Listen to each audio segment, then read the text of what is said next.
to go to the moon in this decade and do the other things, not because they are easy, but because they are hard. Because that goal will serve to organize and measure the best of our energies and skills. Because that challenge is one that we're willing to accept, one we are unwilling to postpone, and one we intend to win.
Welcome to the report from Iron Mountain.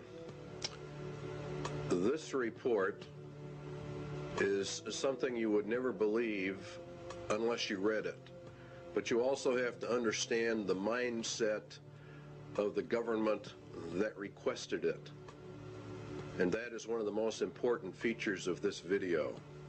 The objective was to determine accurately and realistically the nature of the problems that would confront the United States if and when a condition of permanent peace should arrive. This is one of the key elements of the report, because we are to go under the Antichrist system, an era of supposed peace. And this is what this whole program was about. If and when a condition of permanent peace should arise, that means that peace in reality equals world socialism, as we will find out as we journey through this report. And they were to draft a program for dealing with this contingency. In other words, this is a planned situation.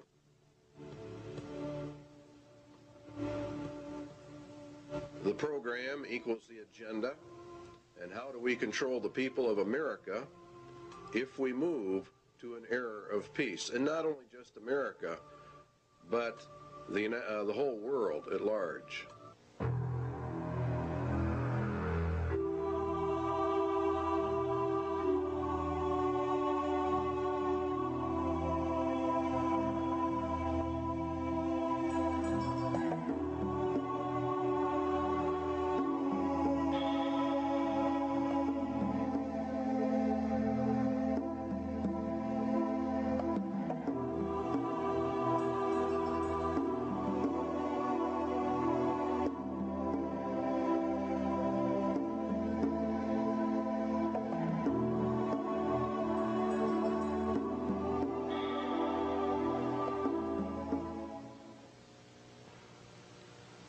In 1961, Public Law 87-297 was passed, paving the way for the United States to be merged with the United Nations.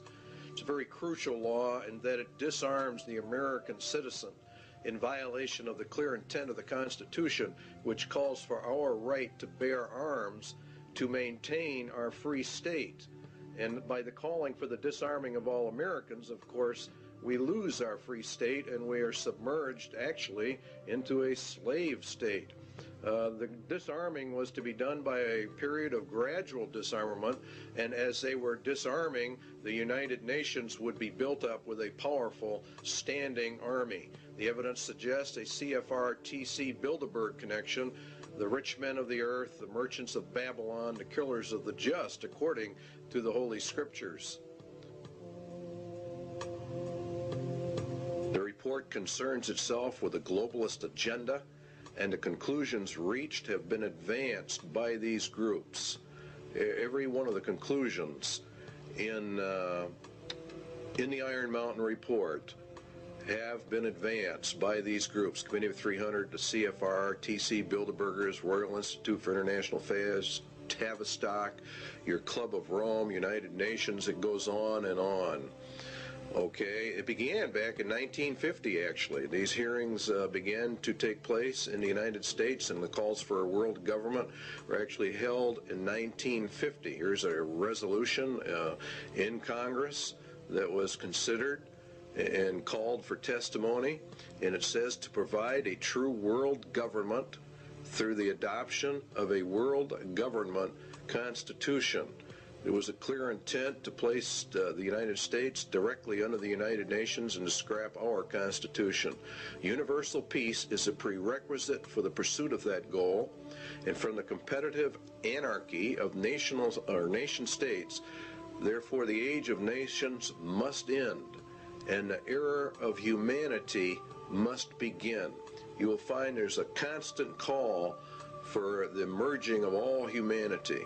Here's a resolution adopted in the United Nations. This is what it says: regulation, limitation, and balanced reduction of all armed forces and all armaments. The all armaments means your weapons that you have in your closet for your own defense. It includes handguns and rifles and all kinds of things. Here's your blueprint for world peace, which was issued also in 1961, concurrently as this move towards putting us under the United Nations. You'll find that as the United States and the Russian military are to be reduced, the UN is consistently brought up to a higher and higher position. The only thing we are left with are internal security forces. Under the Freedom from War, this is a packet issued by the federal government to go along with 87-297. This can only be achieved, the merging and disarmament, through the progressive strengthening of international institutions under the United Nations and by creating a United Nations peace force. See, they want to progressively strengthen the international institutions, all of which come under the United Nations. We are to lose our sovereignty. This can only be achieved through the progressive strengthening. By creating a United Nations peace, which really means police force, to enforce the peace. This is what Daniel said, and by peace the Antichrist shall destroy many. He shall also stand up against the Prince of Princes, but he shall be broken without hand. And it was given unto him to make war with the saints, and to overcome them, and power was given him over all kindreds, and tongues, and nations. And all that dwell upon the earth shall worship him, whose names are not written in the book of life of the Lamb, slain from the foundation of the world. All right, back to the government report. The disbanding of all national armed forces and the prohibition of their reestablishment in any form whatsoever other than those required to preserve internal order and for contributions to a United Nations peace force. They are to bring the UN up to a point where no state would have the military power to challenge the progressively strengthened U.S. peace force, and all international disputes would be settled according to the agreed principles of international conduct. That's exactly what the Bible says. It was given unto him to make war with the saints and to overcome them, and power was given him over all kindreds, tongues, and nations. No one can make war with this final world entity. And if you will study your scriptures out, you will find that the United Nations fulfills every parameter listed for the Antichrist system. And Public Law 87-297 has been updated. There are numerous updates. You will, if you go search them out, Public Law 101-216, for example, has been updated. Here's another one. I have today signed H.R. 1495, the Arms Control and Disarmament Amendment Acts of 1989. It authorizes the fiscal appropriations to get this thing underway. Now, the problem with it is the Bill of Rights in Amendment 2, the right to bear arms, a well-regulated militia being necessary for the security of a free state, the right of the people to keep and bear arms shall not be infringed. In other words, in reality, you cannot infringe that right in any way, method, or manner. The only way a people can remain free is to hold in their power the weapons necessary to secure their free state. This amendment deals with the international security of the United States from its own government. In other words, this amendment was to secure the people's freedom from their own government, from an internal government takeover. This right is not there so that you can go hunting or for the other excuses made. It is there to prevent the government of the United States from becoming a dictatorship by treason. In other words, by betrayal of the Constitution of the United States. Now, in order to merge the United States into the United Nations requires a total betrayal of the Constitution, which guarantees you a free state through the right to bear arms. You see the connection? The United Nations is a communist, illuminist, Masonic world dictatorship, and there are no freedoms, hence they have to get the guns to eliminate the free state nation guarantee in our Constitution. The Iron Mountain Report, then, is a report in reality on how to circumvent the Constitution of the United States. And in reality, it's a document of treason, of how the rich men of the earth are actually going to divert the attentions of the people away so that they can get this done. The guidelines given by the government for the Iron Mountain Report: 1, military-style objectivity; 2, avoidance of any value assumptions; and 3, the inclusion of all relevant data. And this is a very important part of this report, is the avoidance of all value assumptions. This is what makes it so absolutely cold and inhuman. It is to be amoral. It is as a computer is amoral. It deals in factual data. There is not any mercy. There's not any compassion. It doesn't deal in right or wrong, or what is good or evil. It is a report on the handling of men, women, children, and babies on the basis of herd or animal management without regard to any moral considerations whatsoever. It reduces people to objects. It reduces all humans to non-entities with no rights of self-determination, with no rights granted by the Creator, and with absolutely no rights under a Constitution. The Constitution has been effectively canceled by Iron Mountain. Now again, you'll find these resolutions coming up in Congress all the time that want to strengthen the United Nations, to establish an international criminal court, SJ 32. These are bills before the Congress and the Senate. The implementation of Agenda 21 and other Earth Summit agreements, which is all United Nations. Reagan called for the World Army. Clinton has approved a UN Army. You're seeing it on TV all the time.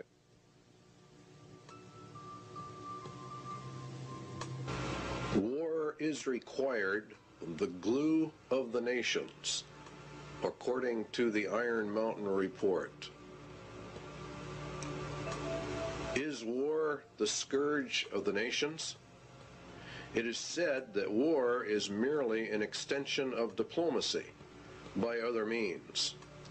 It is also said that war is necessary waste. But what is war? And why do peoples of the earth continuously fight and die? Why do millions of human families have a member or members that they have lost to this thing called war?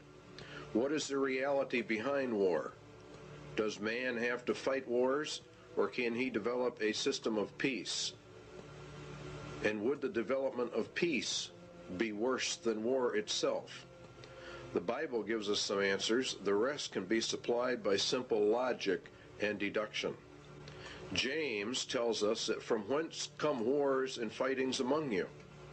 Come they not hence, even of your lusts, that war in your members? Ye lust and have not, ye kill and desire to have, and ye cannot obtain. Ye fight and war, yet ye have not, because you ask not. Ye ask and receive not, because ye ask amiss, that ye may consume it upon your lusts. The root of war, then, is lust, and lust is want, and want is greed, and the root of greed is a self-centered heart, an unregenerated human heart. This is the key we need to explain war, and the Bible gives us many clues to why warfare is, and that in reality it can never be stopped. The root of the problem lies with the human heart, and the Bible says that the human heart is so desperately wicked that none can know it. Jeremiah says, the heart is deceitful above all things, who can know it? Paul says in Romans, the carnal mind is enmity against God, for it is not subject to the laws of God, neither indeed can be. Jesus was very emphatic that out of the heart of man poured forth all kinds of evil. The problem with mankind is then his evil heart. Evil because it is self-centered, and evil because it does not contain true love. The love within that it does have is hurtful or harmful, manipulative, self-centered, and filled with its own desires, according to the Lord. But we obtain other clues as well from the scriptures as to the true reasons for war, and particularly in our day and age. James says, "Go to now, ye rich men, weep and howl for the miseries that shall come upon you. Your riches are corrupted, and your garments are moth-eaten. Your gold and your silver is cankered. The rust of them shall be a witness against you, and shall eat your flesh as it were fire. Ye have heaped together treasure for the last days. Ye have killed and condemned the just." Now let's run a little logic. Lust is the center of war, lust is greed, and greed is from evil, self-centered hearts. The Bible also says that the love of money is the root of all evil, or the height of all greeds. Lust then is greed, and the ultimate greed is an insane love of money, which brings with it power, which brings with it control over mankind. Thus the rich men of the earth are indeed in total control over money, and they have developed a system of economic controls well laid out in the scriptures. If the rich men of the earth gain control over the planet via their Babylonian economic system, then they are the ones who are only powerful enough and rich enough to wage war, and they are the only ones who can develop the war machines that you are looking at on your television screen. They are the ones who can develop the weapons necessary for modern warfare. Iron Mountain agrees. The very title confirms the Bible. The title says that it is a report on the desirability and feasibility for peace. It was ordered by the rich men of the earth. Therefore, they themselves must be the ones waging the wars, and now they have elected not to wage wars, but have elected to do something else, because warfare is drawing to a close. It will have soon served its purpose. In other words, it is a deliberate effort to bring in another system, for the first system of war has almost accomplished the goals originally intended. Albert Pike was purported to have written a letter in which he outlines 3 world wars. Each had a specific purpose, and each had a goal. The last war, World War III, was to be fought to bring in an era of peace under Lucifer. It was to be fought predominantly between the United States and the Soviet Union, and it would come in an era of seeming peace when it seemed like everything was fine, everything was great. The Bible says that the Antichrist is a man of peace. He rides a white horse and has no war machine. There are no arrows in his bow. He is to usher in a period of peace after great wars. Iron Mountain is about this era of peace. Iron Mountain is a report to aid Antichrist in his rise to power. It is in reality a report from hell.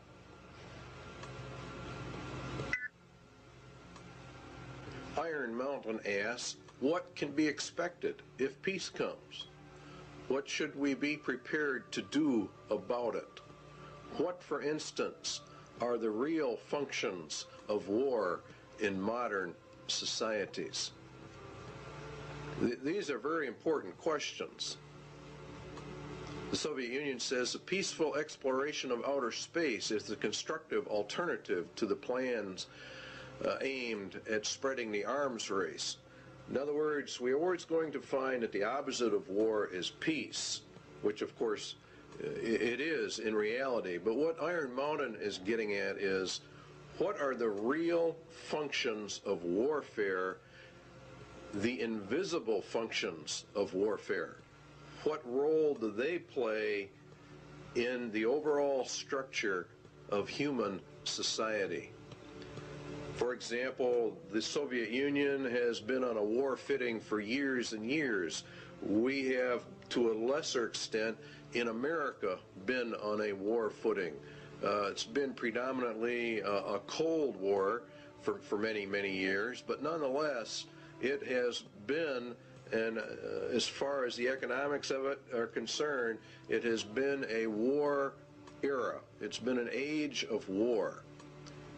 And what this report is asking about is, what about peace? It is surely no exaggeration to say that conditions of world peace would lead to changes in the social structure of the nations. These changes would be of unparalleled and revolutionary magnitude. As we would transition then from an era of war into peace, what would be the problems? It is an incorrect assumption that war as an institution is subordinate to the social system it is believed to serve.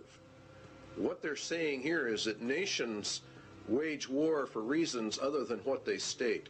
War itself is the basic social system within which others are secondary modes of organization, conflict, or conspire. In other words, war itself is the basic social system of mankind. And if we go to peace, we're going to have problems unless we understand that. It is the system which has governed most human societies on record today.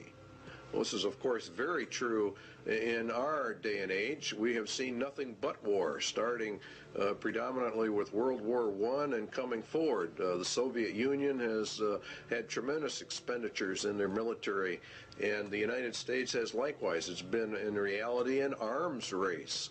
We're going to find out there is a reason for it.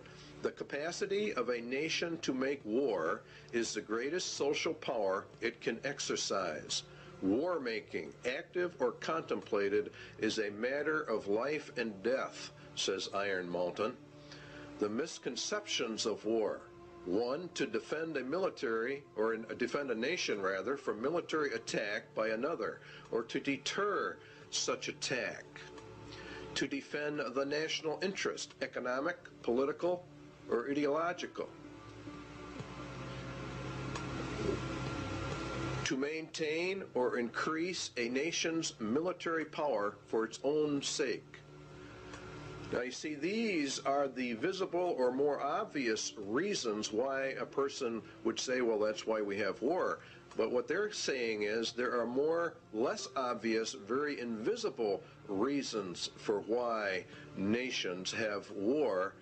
And this is the heart of the entire Iron Mountain report. Its conclusion was that war is absolutely necessary. It's an absolute requirement for human societies and nations to come together. It is in reality, they claim, the glue of the nations. The Soviet military machine, or its war-making capacity, is the actual glue that has held the Soviet Union and the Communist Empire together. If they were to move into an era of peace, what would happen? All right, Iron Mountain says it is these invisible or implied functions that are the dominant forces in our society. So what we have to find out then is what are the true functions of war in a society. Why, for example, has the Soviet Union and the United States, both of which are controlled by the rich men of the earth, been on a constant war footing, constantly escalating this conflict? Why are they doing it, and what are the reasons behind it? Economic reasons are: it is a necessary waste that operates outside the normal economic supply and demand system. Warfare creates an artificial demand. In other words, the war system itself, having huge militaries with all of their armaments, with all of the research and developments, creates a demand. This waste of money outside the system, according to Iron Mountain, acts as a counterbalance to the economic growth of the nation. It is progressive for research and development of weapon systems, and it spurs technological advances which spin off and help society at large. Defense spending per se might be countenanced on economic grounds alone as a stimulator of the national metabolism. In other words, war itself, for economic purposes, is a tremendous growth factor. For the political reasons, it's different. A nation is a group of people organized together with a common goal and a national identity. The nation has an outlook or an attitude of how it will deal with other nations, and that's what we call foreign policy. A nation's foreign policy, says Iron Mountain, can have no substitute if it lacks, or no substance rather, if it lacks the means of enforcing its attitude. In other words, if the nation is not strong enough, it doesn't matter what their attitude towards somebody else is. War is itself the defining element of any nation's existence vis-a-vis any other nation. War, then, equals nations because it is the glue of nations and what causes them to come together, and peace would mean the dissolving of the nations. The elimination of war implies the elimination of national sovereignty and the traditional nation state. Please understand the importance of that remark in Iron Mountain. It is the elimination of war that brings us to world government. The war system not only has been essential to the existence of nations as independent political entities, but has been equally indispensable to their stable internal development.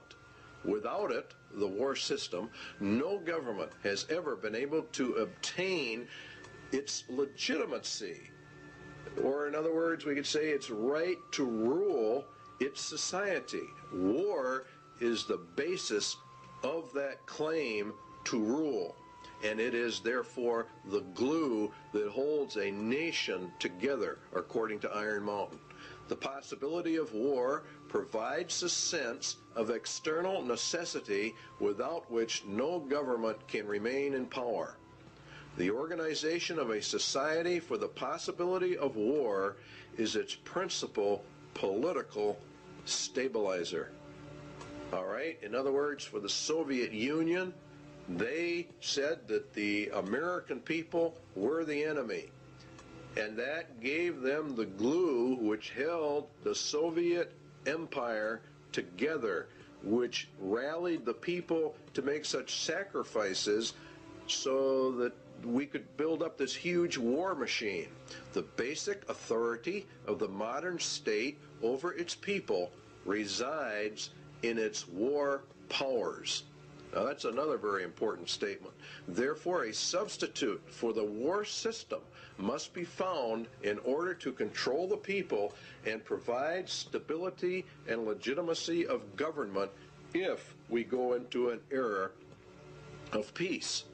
Now we know that the United Nations is to be that era of peace. So therefore what they are saying is we have to find substitutes for what war does, the invisible functions of war. We have to find a substitute for that if we are going to go to peace. Obviously, if the war machine is discarded, new political machinery would be needed at once. In other words, as they phase war out, they have to phase whatever they're going to put in its place in to control the people, to control the nation. This is an essential part of Iron Mountain. Until it, the substitute for war, is developed, the continuance of the war system must be assured to maintain the stability of its internal organization of power. In other words, we have to keep the war system going in order to remain in control. Keep war until all substitutes are in place and running so we don't lose our rulership. In other words, those that are in power are going to remain in power. They've got to figure out a way to do that. So they're going to de-escalate the war system as they bring in a peace system. And the peace system is going to radically alter our societies. What substitutes for war are there? Well, it has to be a universal threat of equal magnitude as that of World War. The immediate loss of life and the immediate thought that blood is going to be shed. It has to be credible, and it must be accepted by the vast majority of the population of any given nation, or in reality, the whole world, if they're going to bring in global peace. Credibility, in fact, says Iron Mountain, lies at the heart of the problem of developing a political substitute for war. We must emphasize that one must be found of credible quality and magnitude if a transition to peace is to ever come about without social disintegration. In other words, really what they're saying is a nation would self-destruct without an external threat of some type. It is more probable in our judgment that such a threat will have to be invented rather than developed from some unknown conditions. That means exactly what it says. They're going to invent a system to accomplish this.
An effective political substitute for war would require alternate enemies.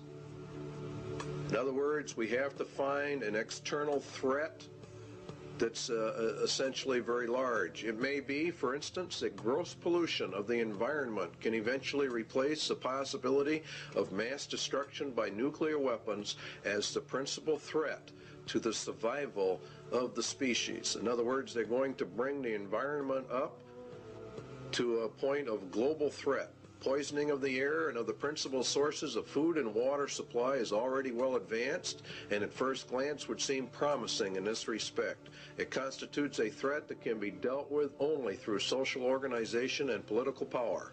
But from present indications, it will be a generation to a generation and a half before environmental pollution will be sufficiently menacing on a global scale to offer a solution as a substitute for war. In other words, we replace the war threat with an environmental threat. Now you know why the environment is on the TVs and the media constantly. A generation is about 30 years, so it'd be about 1991 that this would be brought up to a global scale. It is true that the rate of pollution could be increased selectively for this purpose. In other words, what they're going, you could selectively find areas where you could deliberately increase the pollution to get this threat in motion a little quicker.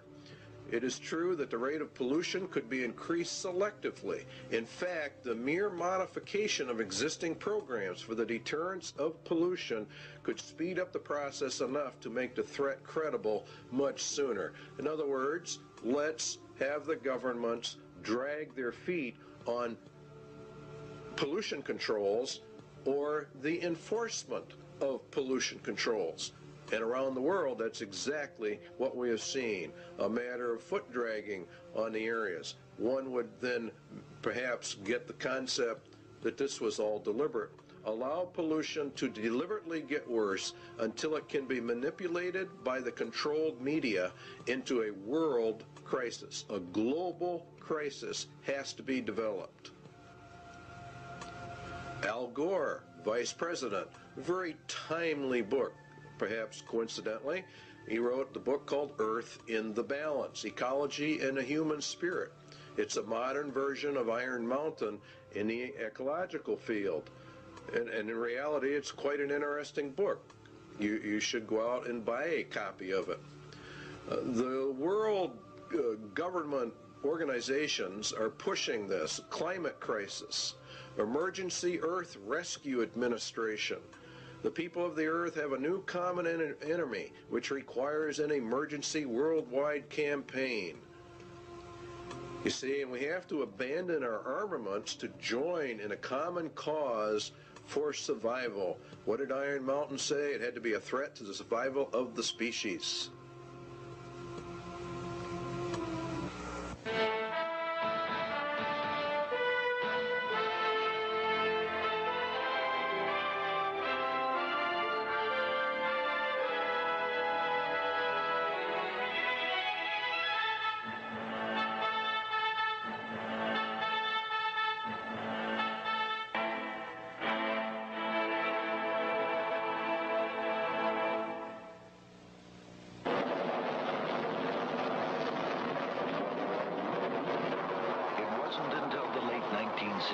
When Apollo missions were bound for the moon that we were first able to see complete pictures of the Earth. Environmentalists began to look at our planet as a single fragile ecosystem. Now we are intensely studying the thin halo of atmosphere that surrounds and protects Earth. It recycles the air we breathe, regulates climate, and acts as a protective barrier, filtering out much of the sun's harmful radiation. Last year, an international group of scientists proved that ozone, the key element in this filtering process, is being lost at an alarming rate over the South Pole. In fact, a sizable hole develops over this area each winter. Without ozone, the sun's harmful radiation will destroy life on Earth. A group of man-made compounds called chlorofluorocarbons, or CFCs, used as refrigerants, cleaning solvents, and in some plastic foams, are to blame for this environmental problem. They eventually make their way into the atmosphere and destroy ozone. According to Dr. Brian Toon of NASA's Ames Research Center, it is a global-scale environmental problem. This really marks the first time in the history of environmental science where human beings on one side of the planet have done something to the planet that has significantly affected it globally and on the far side of the planet from where the original pollution took place.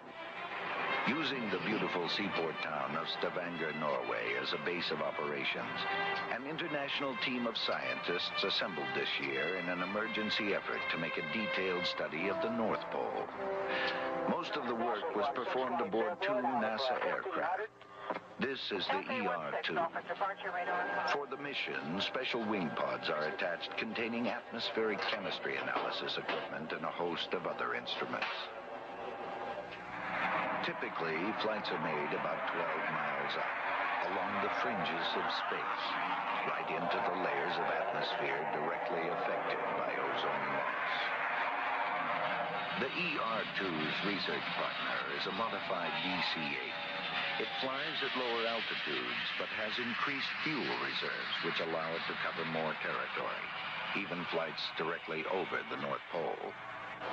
Inside, the DC-8 is actually a complete scientific observatory, loaded with sensing instruments. Scientists perform their experiments and are able to map results right on the spot. This instrument contains 4 lasers capable of shooting light many miles up into the atmosphere. The light reflects back to the plane and provides scientists with a cross-sectional map of ozone concentrations as well as aerosols, or regions where ozone depletion is capable of occurring. Initial results from both aircraft indicate that high concentrations of CFCs have been found at northern latitudes, primed for ozone destruction. When combined with high-altitude ice clouds, the right amount of sunlight and confined slow-moving masses of air, ozone destruction occurs. As a result of this airborne mission, scientists were able to confirm the process and predict areas of depletion. International policymakers have met in hopes of limiting the amount of CFC production and recently agreed to phase out its use by the year 2000. Many scientists worry that this may not be soon enough. Again, Dr. Toon. With the ozone problem, for example, when you release chlorofluorocarbons to the environment, it's decades to centuries before those are removed. Researching safe economic replacements for CFCs is a vital part of solving this serious environmental issue. Thanks to the intensive work done in the last few years, we know why ozone depletion exists. It is now up to the world community to take responsibility for the future of our global environment.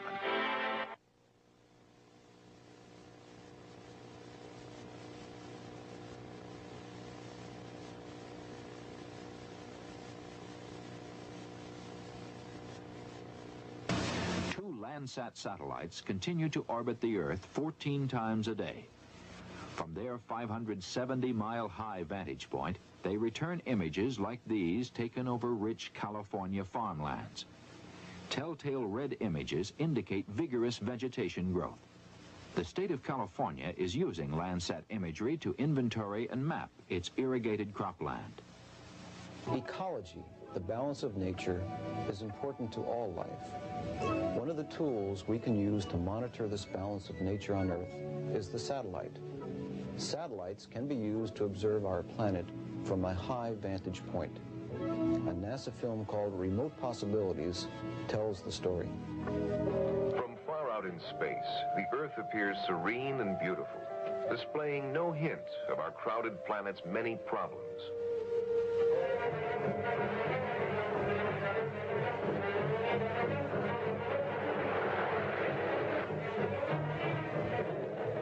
As we have used and changed our planet, we have become aware that in many ways we are exhausting it. Exhausting our food supplies, our sources of energy, our natural lands, exhausting the potential of even the once seemingly limitless oceans.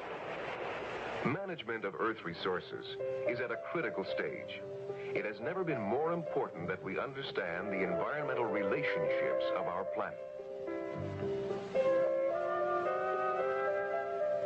Scientists are striving to apply the technology of the space age. The quest for more and better information about these complex relationships. In 1972, a new kind of satellite left the launch pad and rose to an altitude of 910 kilometers from Earth. There it settled in a circular orbit around the planet. This satellite, called Landsat, opened a new era of Earth resource management.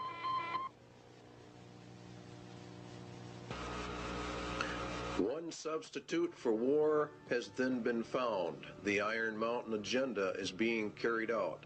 The objectives of the EcoScan? Well, the UN will end up with control over all the land, and ownership of the land will be held by the rich men.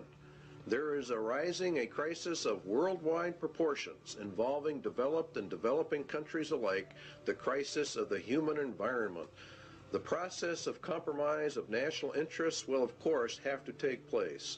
International economic security is inconceivable unless related not only to the world's environment, but also to the elimination of the threat to the world's environment?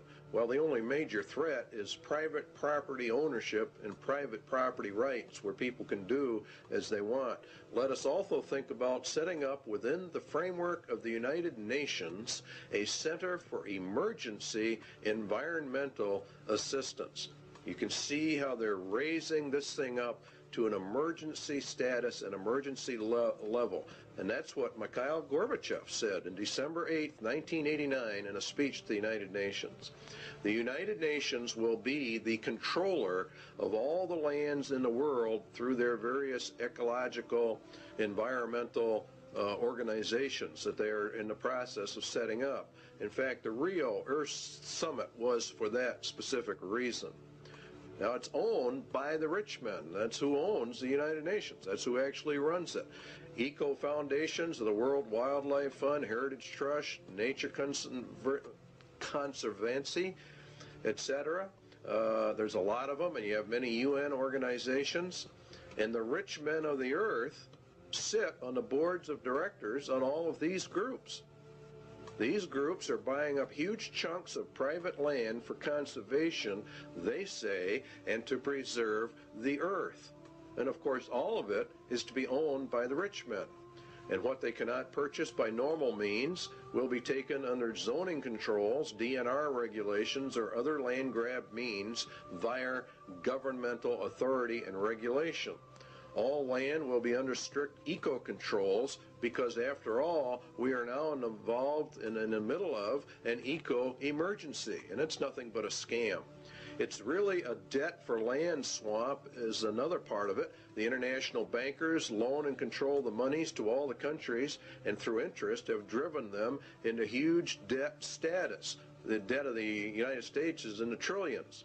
The bankers then come forward with a new plan. They will take the nation's land, and then they will cancel the debt of that nation. It is called a debt for land swap. This land will be held by a World Conservation Bank, owned, of course, by the rich men of the earth. They will then own all the land, all the resources, all the food. They become the absolute masters, and all the people become the slaves. It's a perfect scam. It's a perfect system. Because the eco threat is now global, then obviously it can only be controlled by a global authority. And guess who that is? Why, of course, it's the United Nations. Now, the eco scam is being pushed by every organization that's involved in the environment. Even Time magazine ran an article on the endangered earth. It's being put in all your children's school books, all of their study books, about the crowding of human life, about how we have such an ecological crisis, an environmental crisis, and unless we all do our share, why, the whole world is just going to disintegrate and the entire population of man will be eliminated. That's according to them. It's very interesting that Daniel said of the Antichrist that he shall divide the land for gain. In other words, he takes over all the land and divides it up amongst these various foundation groups. And that's exactly what's happening.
has been hotly argued that such a menace would offer the last best hope for peace by uniting mankind against the danger of destruction by creatures from other planets or from outer space. Experiments have been proposed to test the credibility of an out-of-the-world invasion threat. It is possible that a few of the more difficult to explain flying saucer incidents are of this nature. The thrust of the second threat is to unite mankind against a common enemy. The escalation of the UFO mystery requires careful media control. The threat must also dovetail into the agenda for a one-world government. Everything that Iron Mountain proposes in all of their substitutes will lead into a one-world government. And that is the whole nature of it. There has been a tremendous amount of interest in UFO activity. Many, many books have been written about it. The average Christian, I believe, probably poo-poos the whole subject, but we believe here at CIA they're making a tragic mistake when they do that, because the Bible does mention some things that would tend to imply very strongly that UFOs are in fact real and will be a latter-day occurrence, just before the end and just before the return of Jesus Christ. As you can see, here's a book for Christians, UFO End Time Delusion. It is part of the grand delusion that God is going to cast down upon man for the rejection of Jesus Christ in the end. There have been many books written about the government's cover-up of the UFO experience, and that the United States government knows exactly what is going on, and we would agree with that from the viewpoint of the scriptures, that the people of the world, the governments of the world, the highest levels of the powers that be, know exactly what's going on when it comes to the UFO mystery. They do because their mind is controlled by Satan, and he is the author of all of this. It's part of the grand delusion in the end. And there was war in heaven. Michael and his angels fought against the dragon, and the dragon fought and his angels, and prevailed not. Neither was their place found any more in heaven. And the great dragon was cast out, that old serpent called the devil and Satan, which deceived the whole world. He was cast out into the earth, and his angels were cast out with him. Now Satan was cast down to earth, and we were to observe it from here. It would appear as though he came down from heaven. For as the days of Noah were before the flood, they were eating and drinking, marrying and giving in marriage, until the day that Noah entered the ark. Now Jesus said, so shall it also be. And the days of Noah were quite a few. He lived 950 years before and after the flood. He was there when men began to multiply on the face of the earth, and daughters were born unto them. And the sons of God saw the daughters of men that they were fair. Now, the book of Enoch gives us some information about that. It happened after the sons of men had multiplied in those days, that the daughters were born to them, elegant and beautiful. And when the angels, the sons of heaven, came down, you see, they took wives, each choosing for himself, whom they began to approach and with whom they cohabitated, and teaching them sorcery and incantations. And the whole situation is one where these were literal fallen angels that came down and mated with the daughters of men, and they produced a race of giants, according to the book of Enoch, and many ancient writings give this interpretation to the sons of God mystery of Genesis 6. And what is interesting is that they said they would return. Now the Spirit speaketh expressly that in the latter times some shall depart from the faith, giving heed to seducing spirits and the doctrines of demons. Now, the word seducing comes from the word planos, which, if you do a word study, comes all the way back to where we get our word planet. Could it be that the interpretation is, in the latter times, some shall depart from the faith, giving heed to impostors from other planets? That would be the most literal translation, and that is also exactly what is happening. These impostors are actually demons pretending to be from outer space. It is part of the grand delusion.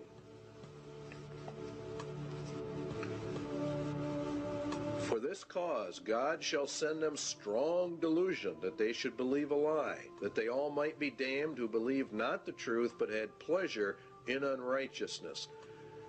They reject the concept of creation, even him whose coming is after the working of Satan with all power and signs and lying wonders.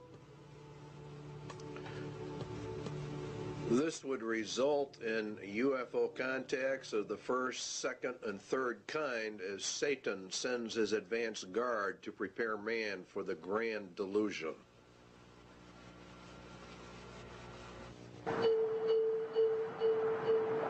On the surface of an average planet, circling an ordinary yellow star, an advanced intelligence searches the skies for evidence of life.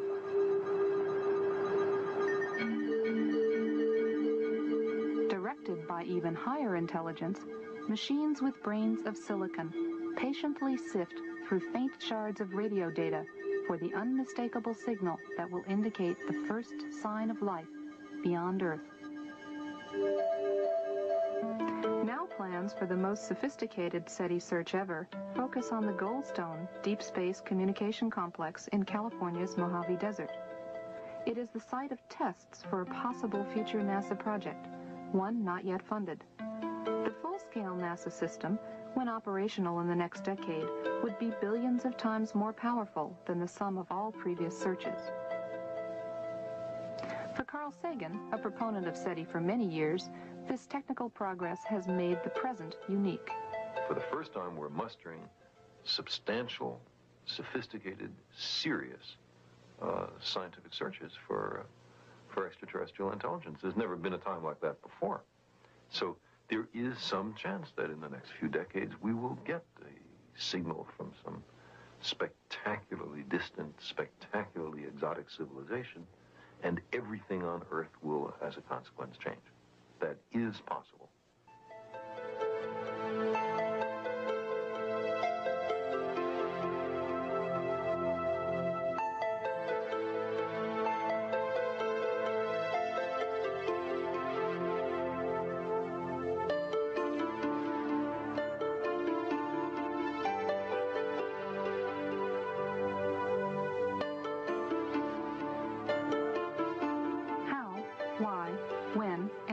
To search for life beyond Earth has been debated for centuries. Deciding what sort of signal to look for in the skies is no easy task. NASA's proposed search focuses on radio, a portion of the electromagnetic spectrum where nature produces the least interference for any intelligent signal. The plan is to use existing radio antennas and combine them with advanced computer hardware and software specifically designed for the task. Signal processing equipment suitable for SETI is constantly becoming more powerful and more efficient, but also cheaper and smaller than ever before. SETI pioneer Frank Drake came up with a way to organize our developing knowledge and current ignorance. SETI scientists often use what's called the Drake equation to illuminate the necessary conditions for contact and to provide a rough estimate of the number of other civilizations. The existence of other technical civilizations depends upon astronomy, how planets form, comparative planetology, biochemistry, the role of intelligence in evolution, technology, and the fate of technical civilizations.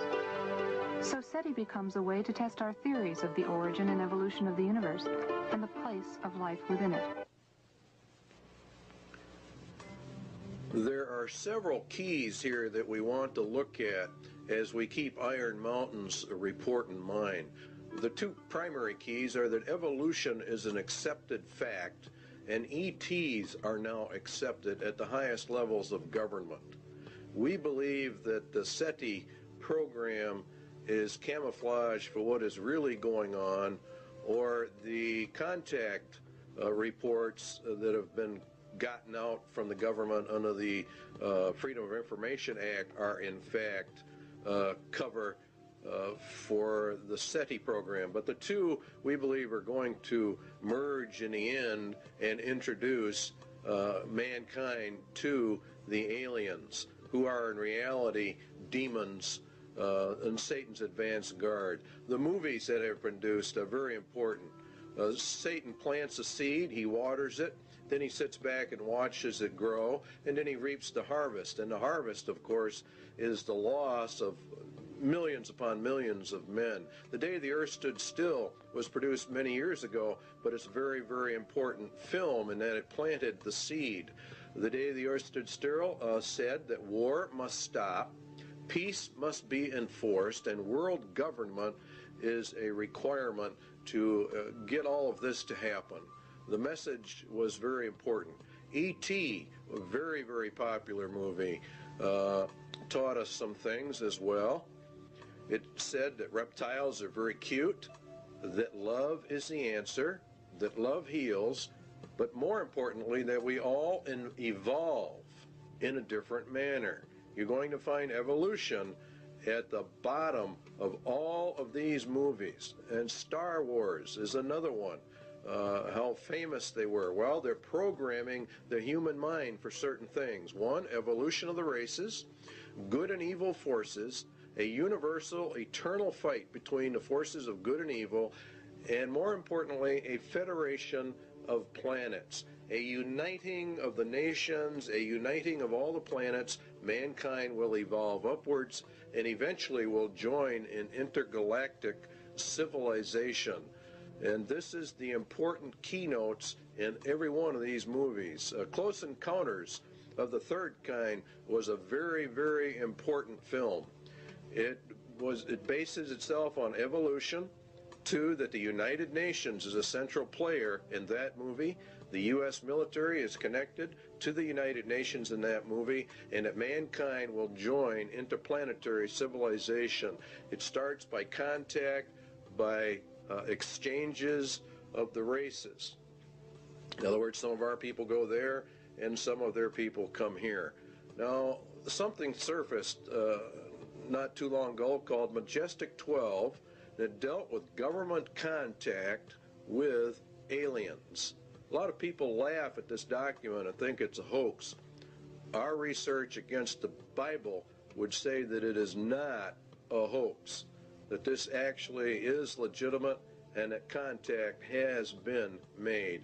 Operation Majestic 12 is a top-secret research and development intelligence operation established by special classified executive order of President Truman. Now, this took place back some years ago. Very interesting, however, what Majestic 12 sets up. A rancher reported that a UFO had crashed in a remote region of New Mexico. Now, you might have even seen this replayed on Unsolved Mysteries. They ran a series on this. A secret operation was begun to assure recovery of the wreckage of this object. Aerial reconnaissance discovered that 4 small human-like beings had ejected from the craft. All 4 were dead. News reporters were given the effective story that the object had been a weather balloon. They are discounting the UFOs to the public while they gather the evidence secretly. The biological and evolutionary, there's your key, processes responsible for their development has apparently been quite different from those in Homo sapiens. Evolution is then a proven fact insofar as the government is concerned. They have accepted evolution as an established fact. The aliens then did not evolve as we did. This is the very basis of the grand delusion. It's creation versus evolution. Evolution is essential for the grand delusion because men reject the creation of the world and people by Jesus Christ. So it's very important you understand that evolution is the keynote. The ultimate intentions of these visitors is completely unknown, the report said. But if you read the Bible, you will know they are demons, and you will know they are the advanced guard of Satan, and that they are setting up the world for its final ruin and taking of people into eternal hell. UFOs are real. There's no question about that they are real. The only question is what are they? And if you take the evidence of the scriptures, definitely we believe here at least that they are the sons of God returning just exactly as they said they would, in all the occultic literature talks about this. Now there is an area out west called Area 51, Groom Lake. There's also Tonopah. There are several areas from which Project Red Light was developed. It's a top secret testing program for alien technology for defense purposes. This is very interesting that a lot of this stuff is being leaked right at this moment as we get into this. A congressman said, I have no comment as to what is going on in Area 51. That was Congressman Harry Reid, and he went out there to visit the area because the Air Force had made a land grab, and he went out there on behalf of his constituents to find out why. It is said that President Eisenhower signed a treaty with actual aliens in 1957. The swap was they could take our people for experimentation, and we would get technology in exchange. In other words, the aliens come to Earth, we take their technology to build our defense mechanisms. Now, a lot of people think this is ridiculous, but if you read what it says about Babylon the Great, the nation, it gets all of its technology from Satan. Satan is the one that gives them the power. And this is why the United Nations is being brought up. And this is why the United States is so deeply involved. In exchange for technology, the U.S. government agreed to allow the aliens to abduct humans for experiments. And this accounts for the large number of abductions reported all over America. This is part of the grand delusion, which has evolution at the root of it. Now you have actually two options. All of the leaks of this type of information are disinformation, or it is real, and the aliens really are here. The Bible evidence would be that it is real, the aliens are here, and that they are the advanced guard for Satan. He's programming the human race for this delusion, and it's based upon evolution. The sons of God of Genesis 6 have returned, as they said they would in occult writings. And Jesus said, as it was in the days of Noah, so would it be again.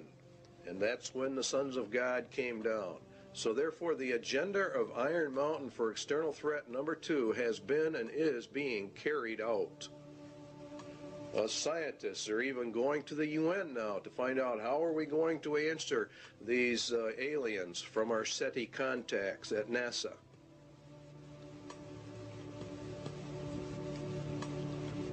They believe the UN should do all of this. And so you see it elevates the United Nations to power. And this is very important because part of the Iron Mountain agenda.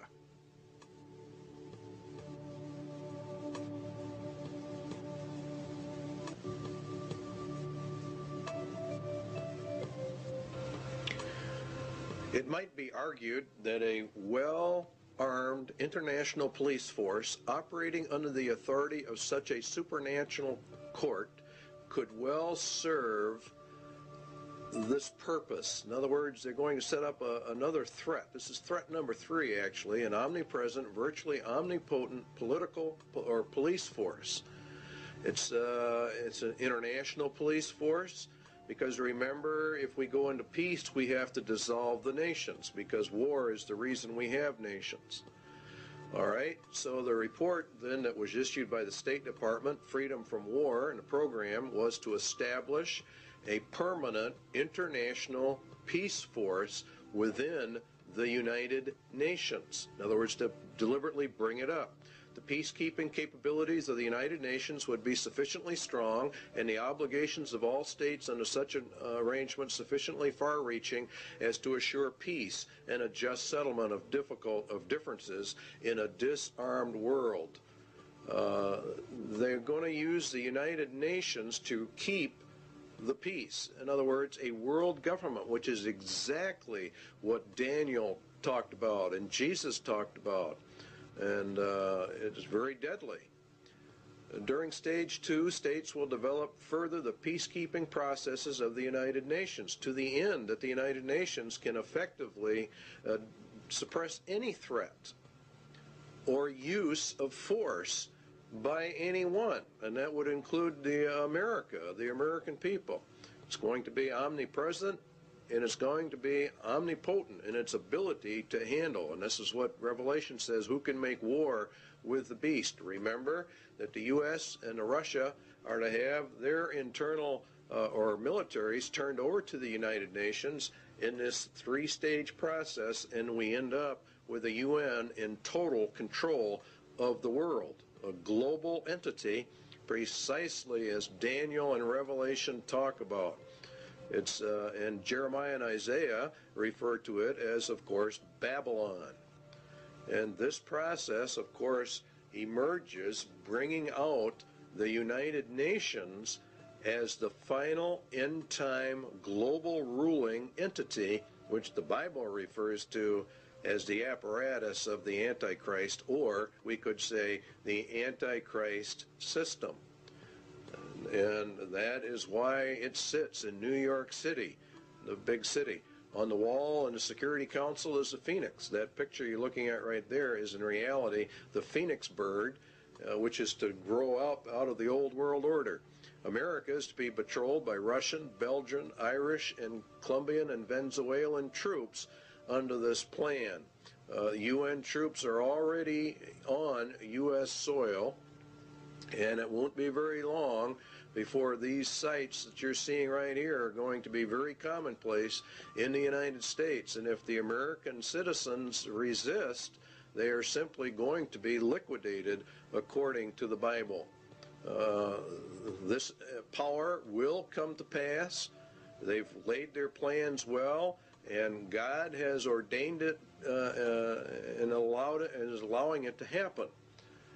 And so it's, in reality, here in America, it's a judgment against the United States. There are many books written about a United Nations peace force, so this is not anything we're making up. They come in under the UN Charter. And the last part of it, this principle of non-interfering in a nation shall not prejudice the application of enforcement measures under Chapter 7. In other words, the United Nations claims that it doesn't really want to get involved in internal national affairs, but the opposite is in reality the truth. Chapter 7 deals with action with respect to threats of the peace, breaches of the peace, or acts of aggression. And it's the Security Council itself that determines the existence of a threat, breach, or act of aggression. And it can even walk in under the threat, or it's a possibility that we might have problems. And they determine the existence of any threat to the peace. So they can come in, if they choose to, on very fragile grounds, which is exactly what they did in Somalia. Should the Security Council consider that measures provided in 41, which are more economic, I don't know exactly what word to use, but sanctions, I guess, is the best word to cover it.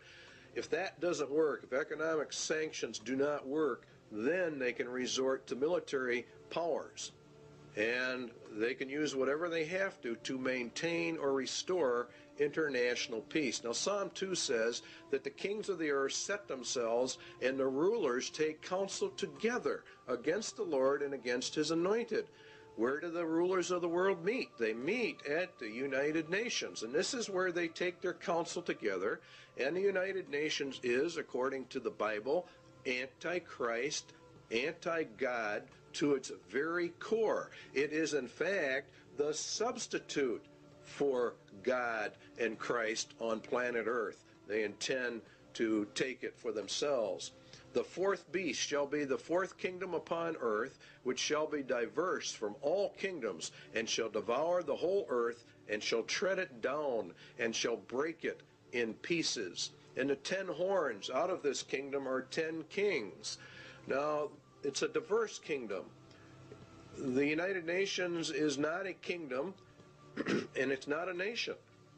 It exists solely by treaty power, by an arrangement of nations itself. Excuse me. The United Nations is to be brought up to full global power with an army so powerful that none can fight against it. That's the entire plan, and that is exactly what the Bible talks about for the end times. It will also break into pieces the entire world, and that's done under Article 52, which deals with regionalism, which is in fact breaking the world into pieces. And this is how they do it. They actually subdivide the world into 10 regions. That came out of the Club of Rome, and here are the regions on the TV screen. Region 1, of course, is North America, and it's Region 1 by virtue of the fact that North America, and particularly the United States, is the primary power behind the United Nations, enabling this to happen.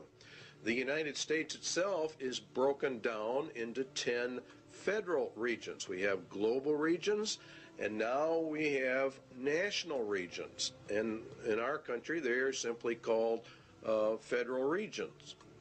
And we're moving, in effect, from elected officials to appointed officials to non-elected bureaucrats who are appointed. Now, each region has different states in it, and the number of states varies with each particular region. Then each state is subdivided up into its particular regions. Many times it falls along county lines, many times it doesn't. Overlapping all of it is, of course, grids that keep getting smaller and smaller, which is the reason why thousands or millions, actually, of Americans are getting address changes.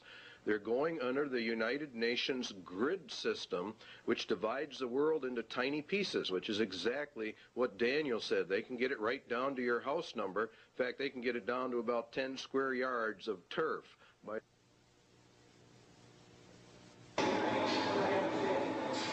Recently, NASA's Landsat 4 satellite, shown here just before its trip into space, was launched from the Western Test Range by a Delta rocket. This Landsat is the fourth in a series of NASA spacecraft designed to continuously collect accurate information on Earth's resources. More than 100 nations will make use of the information gathered by Landsat 4 in land use planning, mineral exploration, and agriculture. Landsat project scientist Dr. Vincent Solomonson described a new instrument on the satellite called the Thematic Mapper. In urban planning, the Thematic Mapper will be very effective. Features that were blurred or hazy over cities as viewed by the multispectral scanner on Landsats 1 through 3 will be seen much more clearly from the Thematic Mapper, and as a result, urban planners will be able to manage and monitor the spread of the urban sprawl into the surrounding countryside. The major receiving and processing facility for Landsat data is located at NASA's Goddard Space Flight Center in Greenbelt, Maryland. After completing its 3-year mission, Landsat 4 is designed to be retrieved by the space shuttle. Okay, standing by for up-telemetry command reset. So what we have are 10 federal regions. We have 10 federal regional councils, which are miniature Washingtons, in each federal capital. We're being regionalized, and pretty soon there won't be any such things as counties or states. So what we're doing is we're going from county and state control to total federal control, and then the federal government's losing its control to the United Nations. This is globalism. This leads to the federalization of our police or the security forces within the United States. And this is really in total violation of the constitutional implications, but they're not paying any attention to the Constitution. The internal security forces are not your peacekeeping, UN peacekeeping troops. The peacekeeping troops are there to put down actual revolutions and wars. The internal security forces are there more for crime control and the rounding up of people. Predominantly, the MJTF police will be the national police force. And this is George Bush and Clinton and the rest of them have continuously pushed this arms control treaty because they have to disarm us in order to make this thing work. If you will recall, we discussed that in the constitutional crisis.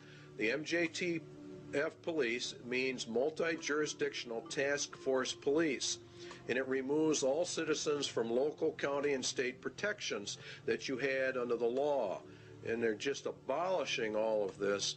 And the MJTF police mission, we believe, is the house-to-house search and seizure of people.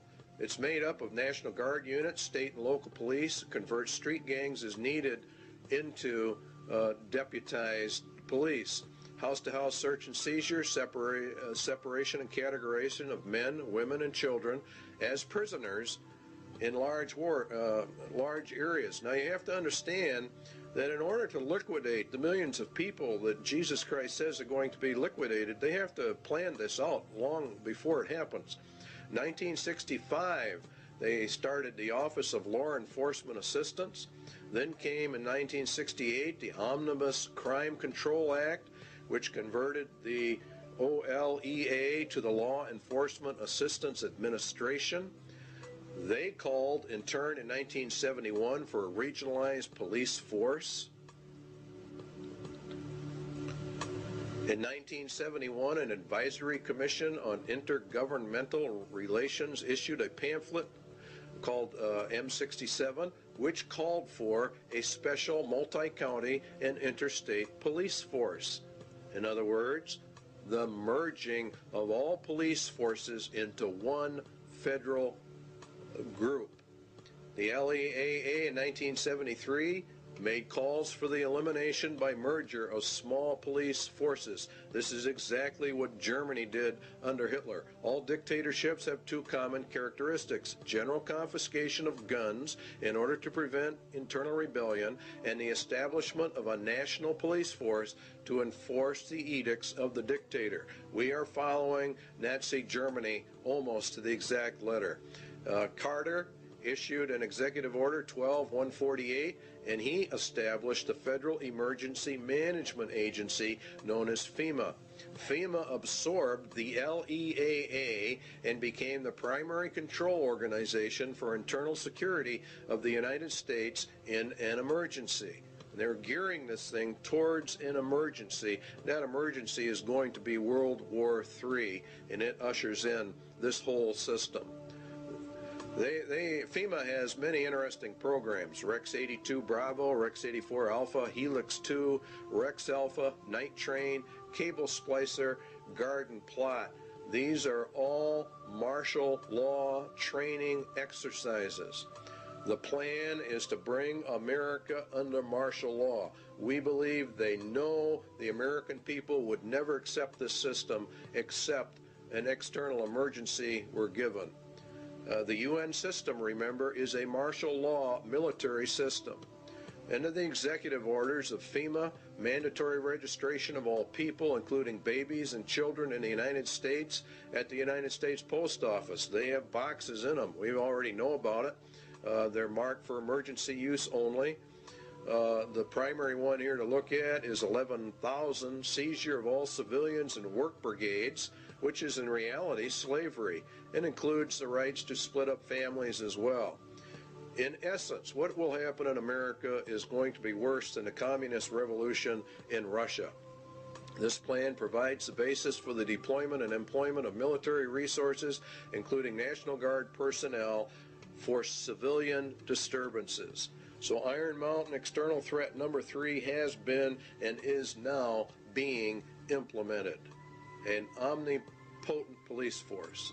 Next on the list is the space program as an economic substitute for war.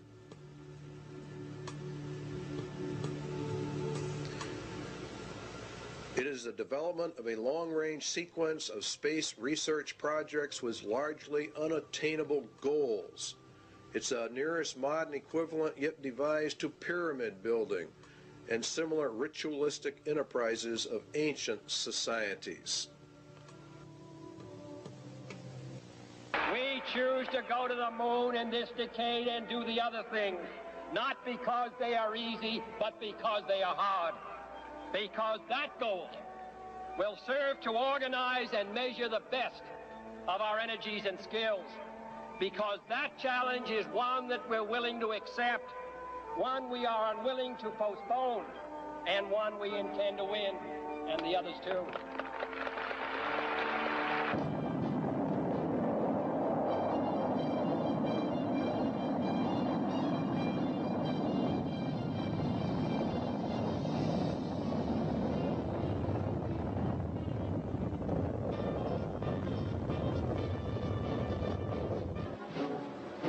Everything associated with the Saturn V was huge. The rocket itself, the building where it was assembled, and the crawler transporter that carried it to the launch pad. The fully loaded Apollo Saturn V was 363 feet tall. Its main engines alone generated 160 million horsepower, and its fuel pumps pushed fuel to the engines with the force of 30 diesel locomotives.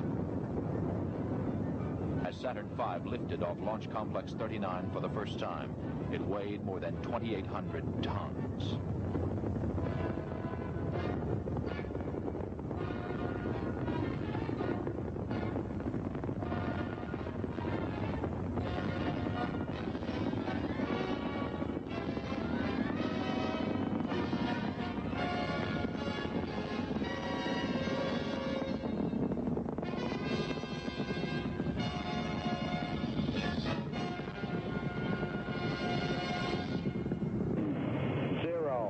Engine running. Liftoff. We have a liftoff. 32 minutes past the hour. Liftoff on Apollo 11. Tower cleared. We got a roll program. Neil Armstrong reporting the roll and pitch program, which puts Apollo 11 on a proper heading.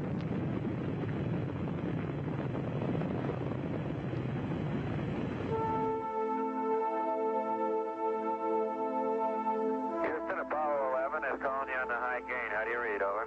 Roger, loud and clear on the high gain. Eagle, you're looking great. Coming up 9 minutes.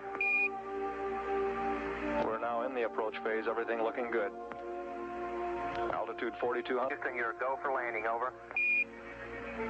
40 feet down, 2.5. Picking up some dust. 30 feet, 2.5 down. Straight shadow. 4 forward. 4 forward, drift into the right a little. 20, down a half. 30 seconds forward, just. Good. Hey.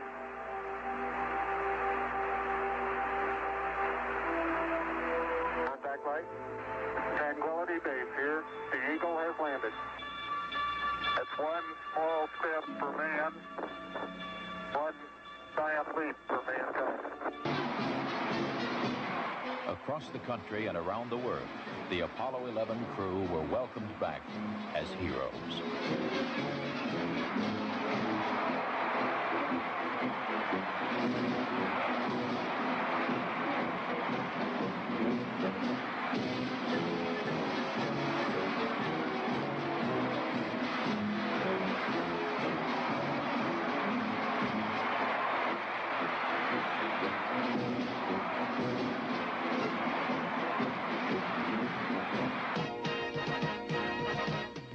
Before Project Apollo ended, 6 additional flights to the moon were made, and all but one were highly successful.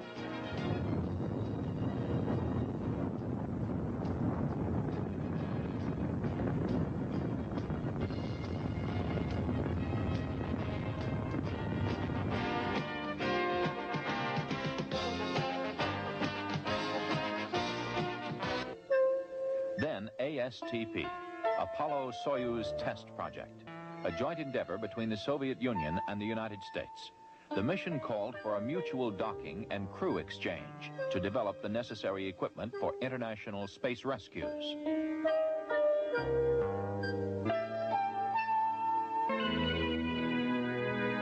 We looked back at planet Earth with Landsat remote sensing satellites.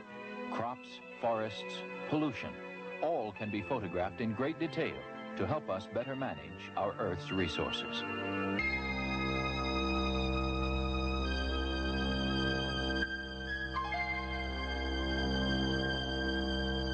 As of now, 2/3 of the planets in our solar system have been explored, and by the end of this decade, we will have explored most of the rest, including Uranus and Neptune.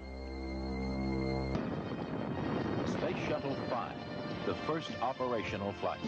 2 commercial communications satellites were hauled into orbit, one for satellite business systems and one for Telesat of Canada. Their deployment was a complete success. But you got it? You don't have it, obviously. I got it. Space Shuttle 6 was the second operational mission, and Flight 1 for Challenger, this country's newest spacecraft.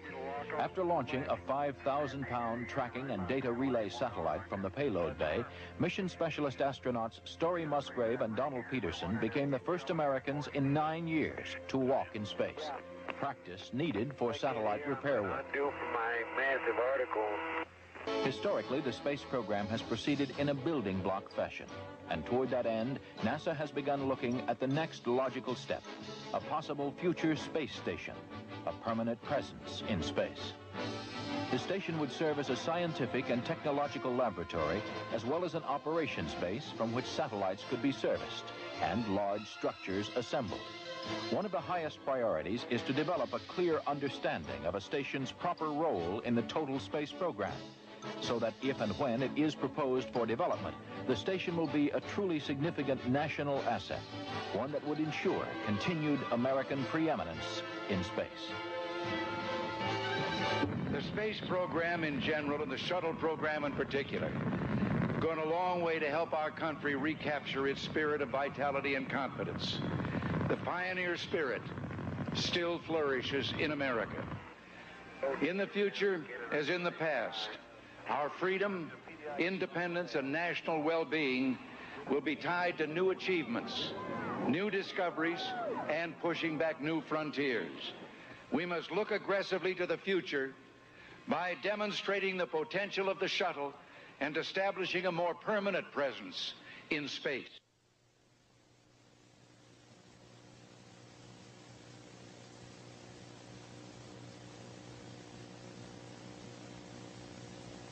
Even when ratified, the INF Treaty will not totally eliminate the nuclear threat to Eurasia. The vast nuclear arsenal possessed by the USSR and the variety of delivery systems available still present a significant threat. The organization of fail-safe inspection machinery could well be ritualized in a manner similar to that of established military processes. Inspection teams might be very like armies, and their technical equipment might be very like weapons. Inflating the inspection budget, in other words, what they want to do is they want to expand this. So what do we have? The INF Treaty, where it says inspection machinery could well be ritualized according to Iron Mountain. Inspection teams might be very armies, and that's exactly what has happened. We have a great ritual of disarmament. It's very interesting what you find when you start digging into the INF treaty hearings. Limited test ban. Let's take a look at all the treaties. Limited test ban, 1963. Non-proliferation, 1968. The ABM Treaty, 1972. The SALT I, the SALT II, the IMF Treaty. Very long, drawn-out process. And this is exactly what Iron Mountain recommended be done. It is one of the most important elements of the INF Treaty is the President establishes in this area operating on-site inspection. One layer of the regime, it says on the last sentence, builds upon another. And the whole thing becomes elongated, and it actually becomes a monster in and of itself. The data exchanges required are really immense, and so it requires an elaborate governmental system in order to accommodate all of this. And so Iron Mountain recommendation number 2 has definitely been implemented. The second one is the universal health care was a recommendation of Iron Mountain. Universal health care for all. It's an economic substitute for the war economy. It's very interesting how all of this works. Health. Drastic expansion of medical research, education, and training facilities, hospital and clinic construction, the general objective of complete government guaranteed health care for all. That's exactly what Clinton has introduced to the American people. He announced a universal health care and mandatory insurance program. And so they're putting everything in place exactly as Iron Mountain told them to do. It's universal, and you cannot exempt yourself from it, and it is causing a lot of trouble around the nation. But the arguments are not going to be on that basis. What is going to happen is we're going to be issued eventually a global identification card, and that is the purpose of this whole thing. The medical card has only one purpose. That's to get the foot in the door for the mark system. Iron Mountain's third recommendation is being implemented. Iron Mountain economic substitute number 4, a new educational system to bring in globalism.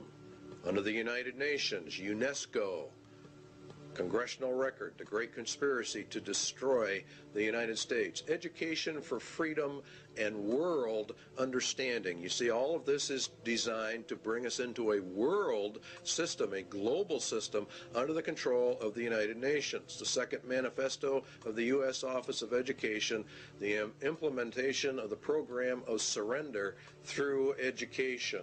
In other words, they destroy Americans' national pride and put us under the United Nations. And the NEA is leading in this. They even say it themselves, teaching about globalism and the world system.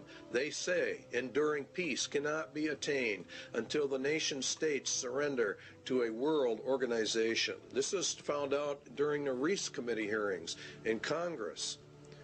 Putting the evidence together, we conclude the NEA has been an important element in the tax-exempt world to indoctrinate American youth with internationalism, which is synonymous with a lot of communist, illuminist, whatever you want to call it. The Iron Mountain agenda is being carried out. Outcome-based education, the developing of leaders for restructuring the schools, change agents. Parents are beginning to get upset, but they are not putting it together. American 2000, a national strategy to change every nation, every family. Everything is going down exactly as Iron Mountain said it should. Global education is nothing more than a promotion of the United Nations and to destroy the Constitution of the United States, to bring us out from the Constitution and to merge us into the UN. That's what they're going to do. To improve learning and teaching by providing a national framework for educational reform, to promote research, consensus building, and systematic changes needed to ensure, you see, everything has to be changed. Guess where the changes all lead to? And guess who's behind it?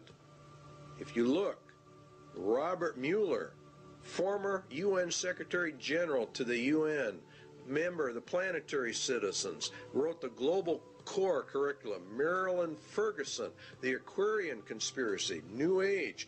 This is all being integrated into the educational system of America. And it's called America 2000. And it is extremely subversive. The national and international power play for education. It's going to go through because God has decreed it will go through. And UNESCO is behind it. Gorbachev, we parted with the old world, rejecting it once and for all. We are moving towards a new world, the world of communism. We shall never depart from it. Books are on the market explaining all of this. We don't have time in this video to get into it, but Iron Mountain Recommendation 4 is being implemented. Iron Mountain Sociological Substitute for War, Slavery. Another possible surrogate for the control of potential enemies of society is the reintroduction in some form consistent with modern technology and political processes of slavery for the control of potential enemies of a society. Anyone that does not agree with the New World Order is an enemy of society and is therefore subject to slavery. Detention centers and concentration camps, work camps, are associated with forced labor, which is in reality slavery. Seizure under the executive orders of all civilians in work brigades, that's forced labor, that's slavery, which includes the rights to split up families. There are concentration camps, detention centers all over the United States set up under FEMA, under Rex 84, and there are presently, to the last count we had, 130 such facilities in the United States of America. In Arizona, you'll see, for example, some there. We've got one here in Wisconsin. Concentration camps for U.S. citizens. The MJTF police to conduct house-and-house search and seizure and separation and categorization of men, women, and children and babies. Categorization and transfer to detention facilities and the running of detention facilities. Iron Mountain Slavery Recommendation number 2 is mandatory service, a form of universal service, turned to some variant form of the Peace Corps or the Job Corps. It is entirely possible that the development of a sophisticated form of slavery may be an absolute prerequisite for social control in a world of peace. Now, this is just incredible when you really stop and look at what they're actually saying in relationship to biblical prophecies. Remember, Jesus said they're going to round you up and kill you. President Clinton has authorized boot camps for young offenders. Is this the beginning of a larger scale for social reorientation like the communists do? America 2000, the national plan that's going into our schools, requires mandatory community service. There are calls going out all the time. Bush and Clinton have called for mandatory community service for all youth, up to, say, 2 years, mandatory service. You can serve in the service or some other place, but you are going to serve. So the substitute for war is being implemented. Iron Mountain Sociological Substitute for War number 2 is called blood games. Game theorists have suggested in other contexts the development of blood games for the effective control of individual aggressive impulses. More realistically, such a ritual might be socialized in the manner of the Spanish Inquisition and the less formal witch trials of other periods for the purposes of social purification, state security, or other rationale both acceptable and credible to post-war societies. Inquisitions, witch trials for the purpose of social purification, state security, which is the key one. Such a ritual might be socialized. In other words, they make it into a big social event like the Inquisitions were. We saw part of that beginning to unravel when we watched the Branch Davidian invasion and subsequent massacre of David Koresh and his group. A lot went down at Waco that very few Christians understand. David Koresh, the Branch Davidians, were demonized by the national media. First of all, they were tried, judged, and executed in a social ritual in total violation of every right guaranteed under state and federal constitutions. The Waco massacre followed all points of ritualized killing. They were a cult. It was for social purification, and therefore they deserved what they got. Their compound was raided by federal assault groups when in fact there was no evidence of any crime having been committed.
Yesterday's action ended in a horrible human tragedy. Mr. Koresh's response to the demands for his surrender by federal agents was to destroy himself and murder the children who were his captives, as well as all the other people who were there who did not survive. He killed those he controlled, and he bears ultimate responsibility for the carnage that ensued.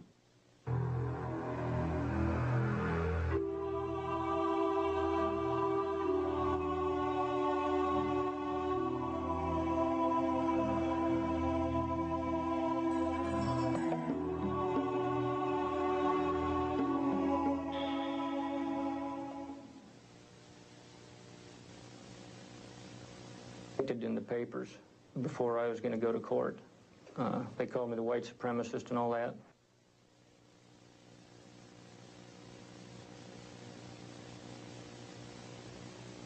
It's victims of demonization that we all are victims of. When the federal government decides that it's going to prosecute somebody, they sort of demonize them.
Began to ring out. Well, do you want to give your federal agents that leeway to just say when they kill American citizens that things just went wrong? We just have a mother here dead, we have a little boy dead, and that just things went wrong.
the Weaver trial, it was admitted by federal agents that they had been ordered to kill the Weavers regardless of any threat family members posed to government personnel.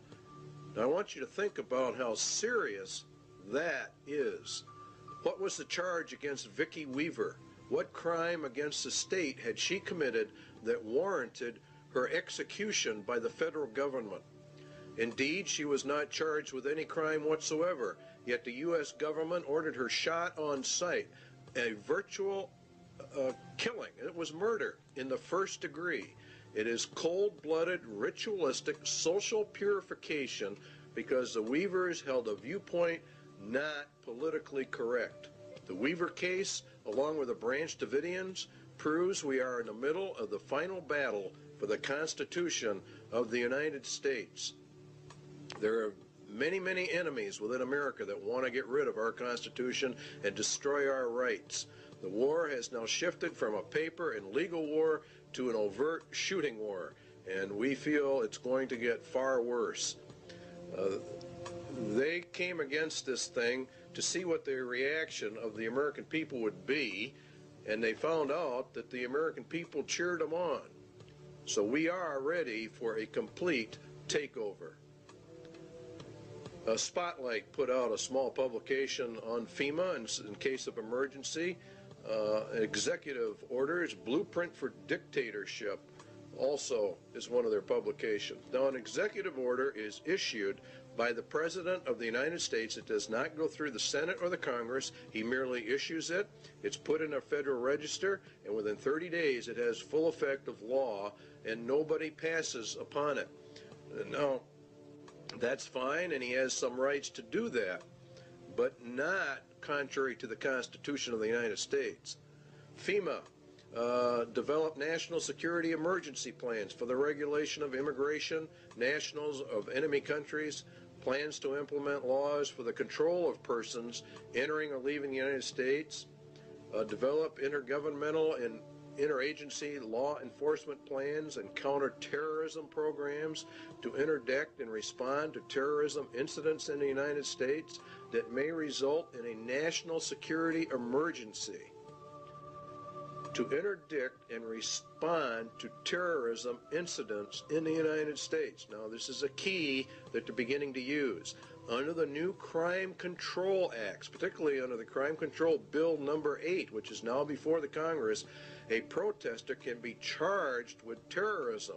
And this paves the way for the government to declare all those who oppose the New World Order as terrorists, and therefore imprison them, because you will be a political dissenter. To develop law enforcement plans to respond to civil disturbances. These people know perfectly well there's going to be major disturbance when this thing finally comes in. So they want all bases covered by law. So that's their rationale. They will legally be able to do this. You don't think it's going to happen. This is exactly the executive order issued by George Bush to quell the Los Angeles riots. L.A. went under martial law.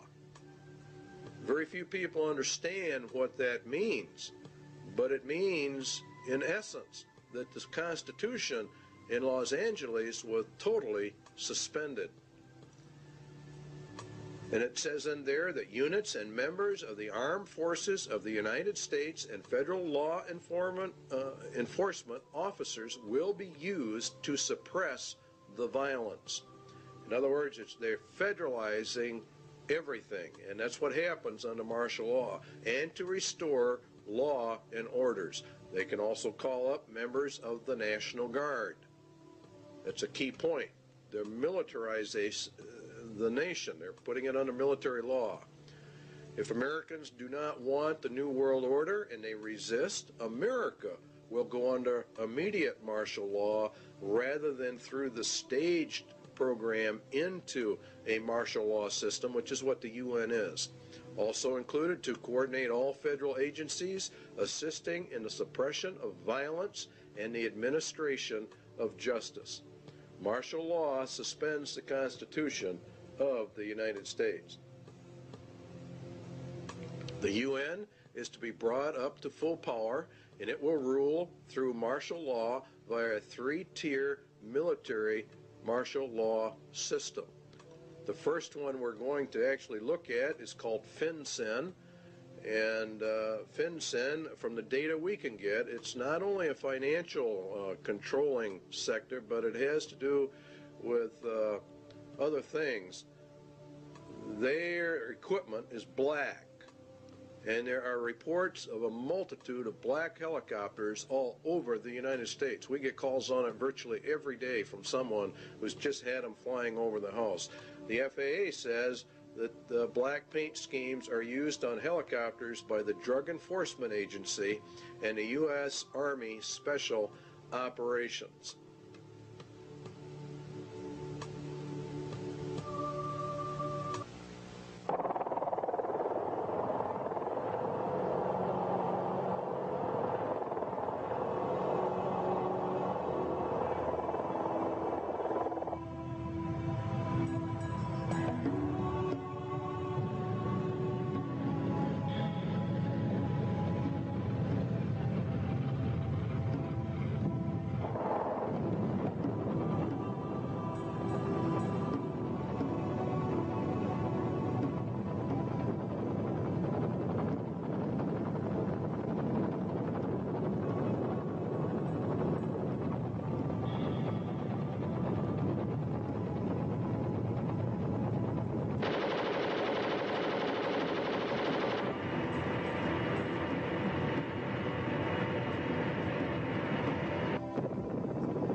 Here is a map of FinCEN locations in the United States, and these are confirmed, they claim. We have not been able to verify it. We're bringing this to you strictly unverified for troop deployment locations in the United States of America. There's been a fairly consistent reporting in Montana of UN combat groups. They are in reality the top tier in the UN system, and entrance to the U.S. was by presidential executive order 11-1190 signed by President Bush. And there are many battle group locations, and there are many multi-jurisdictional task force police, which are the third tier, or the lowest, on the UN police force. And it is in reality, from what we can gather, is the federalization of the police forces in America and putting them in reality under the United Nations command, which we go under. And that would be for the detention centers, concentration camps for dissenters are part of this overall system for the roundup of people. Now, one of the largest ones is in Alaska. The Alaskan camp is the biggest, being over 1 million acres, and it's located just outside of Fairbanks, according to reports, and it's serviced by a spur line called the Alaskan Railroad. That's very interesting because under the emergency orders under FEMA, one of the railroads that gets activated and falls under their control is the Alaskan Railway. And so we're beginning to find out that all of this goes together. The Alaskan camp was purchased under a mental health bill, and of course you have to understand that they are using mental health as one of their primary methods of warfare. The Iron Mountain recommendations for an inquisition for social purification are also confirmed by the Lord Jesus Christ. Then shall they deliver you up to be afflicted, and shall kill you, and you shall be hated of all nations for my name's sake. This is predominantly a move against Christians and Jesus Christ. And he shall speak great words against the Most High, and shall wear out the saints of the Most High, and think to change times and laws. See, that's exactly what they're doing right now. They're changing all the laws. And it was given unto him to make war with the saints, and to overcome them, and power was given him over all kindreds, tongues, and nations. And in Revelation 17, and I saw the woman drunken with the blood of the saints, and the blood of the martyrs of Jesus. And this is actually, you're going to find out, has much to do with the United Nations. Iron Mountain substitute for war blood games has been, in effect, implemented and is being carried out. Ecological, considering the shortcomings of war as a mechanism of selective population control, it might appear that devising substitutes for this function should be comparatively simple.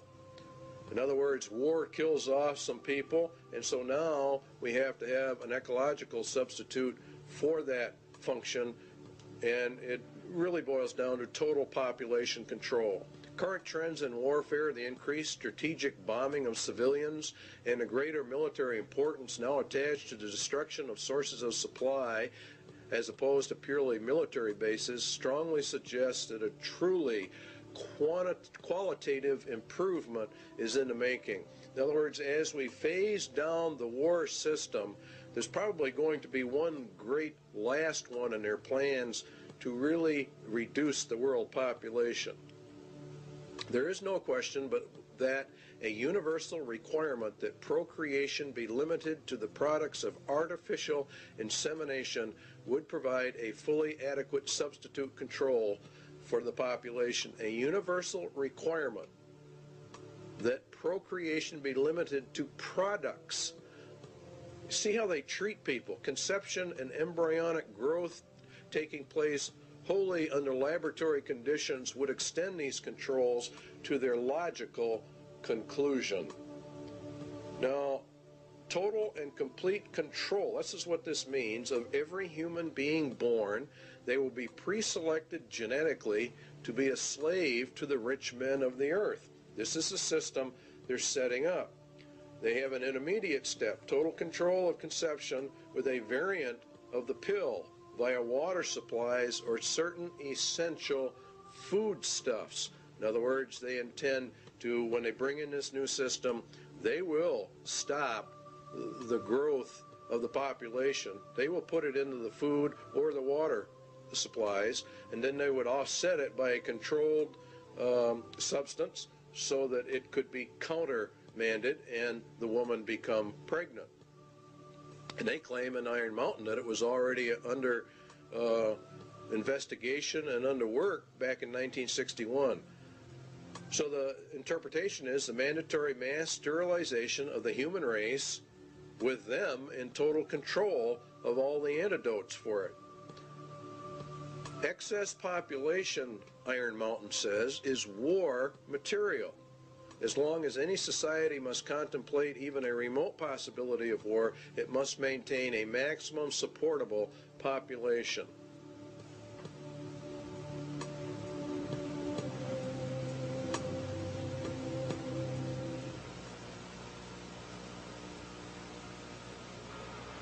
When the auditor finally gets his hands into the balance sheet.